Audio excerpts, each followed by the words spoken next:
आज काय झालं, आज होता शनिवार आणि शनिवारी सुटते लवकर शाळा. तर आमचा शंभू शाळेतून आला की म्हणला, मम्मी आज माझ्यासाठी पावभाजी बनव. चला तर म्हटलं रेसिपी तुमच्यासोबत पण शेअर करावी. इथे मी 4 शिमला मिरची, पावशेर फ्लावर, 2 टोमॅटो, 4 बटाटे या प्रमाणात घेतला आहे आणि आणि त्यामध्ये 1 वाटी वाटाणे पण मी घेतले आहेत.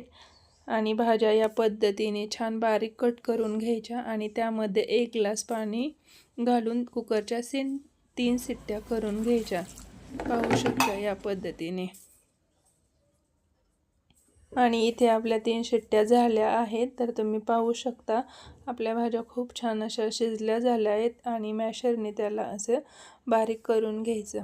पाहू शकता या पद्धतीने. त्यानंतर कढईमध्ये 2 चमचे तेल घालून त्यामध्ये 2 चिरलेले कांदे छान असे परतून घ्यायचे. त्यानंतर 1 शिमला मिरची तीही अशी छान परतून घ्यायची.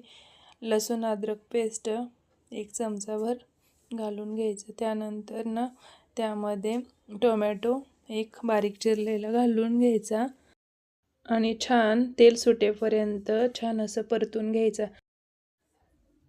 त्यानंतर 1 चमचा घरगुती मसाला, 1 चमचा पावभाजी मसाला, थोडीशी हळद, धनेपूड हे सर्व मसाले घालून घ्यायचे आणि त्यानंतर मॅश केलेल्या या भाज्या छान असे घालून घ्यायचे आणि छान अशी परतून घ्यायची. पाहू शकता या पद्धतीने.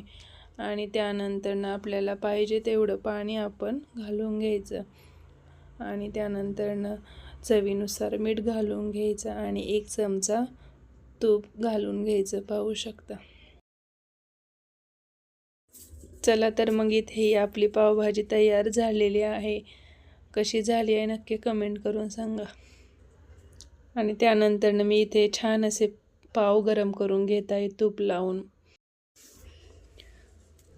आणि मी इथे बघा आपली ही डिश रेडी करत आहे या पद्धतीने. पाहू शकता तुम्ही.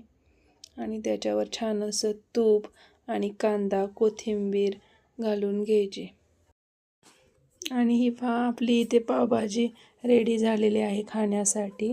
धन्यवाद मैत्रिणींनो. अशाच नवनवीन आणि छान छान रेसिपीसाठी चॅनलला सबस्क्राईब करा.